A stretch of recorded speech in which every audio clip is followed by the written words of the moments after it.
پاکستان هوایی شرکت PIA ته ولې بد خبر او امریکا طالبانو ته بیا سخت اختر ورکړی او ولې سلامونه درنو لیدونکو دا مهم خبرونه په دې ویډیو کې وګورئ د پاکستان دولتي هوایی شرکت 6 میاشتې اروپا ته له پرواز منع شو د پاکستان دولتي هوایی شرکت PIA د 6 میاشتو لپاره نور اروپا ته سفر نشي کولای په اروپا کې د هوایی چلن خوندیتوب ادارې ایاسا اروپایي هیوادونو ته د پاکستان دولتي هوایی شرکت PIA د الوتنو جواز د 6 میاشتو لپاره ځنډولی دی دغه ادارې له هغو رپورټونو وروسته دا پریکړه کړې چې ویل کېږي پاکستان لسګونو پیلوټانو د الوتنو لپاره جعلي لیسنسونه ترلاسه کړي دي په لیک کې دغه راز راغلی ایاسا ته معلومه شوې چې د جون میاشتې پر 24مه نیټه د پاکستان هوایی چلن وزیر غلام سرور خان د خپل هیواد پارلمان ته ویلي چې په هیواد کې د ټولو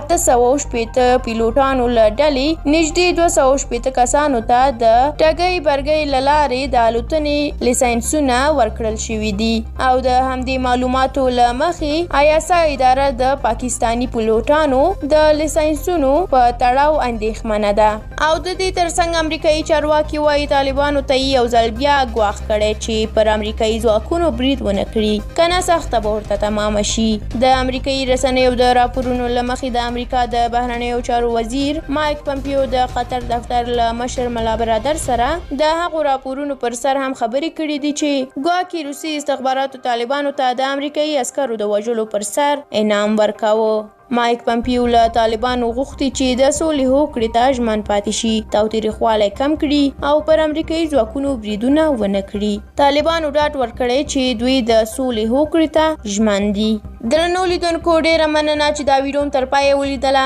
که دا ویډیو مو خوښه شوې وي او یا هم په اړه کوم نظر لرئ زموږ سره په کومنټ کې شریک کړئ تر بیا او بلې ویډیو الله مو مل شه ښه وخت ولرئ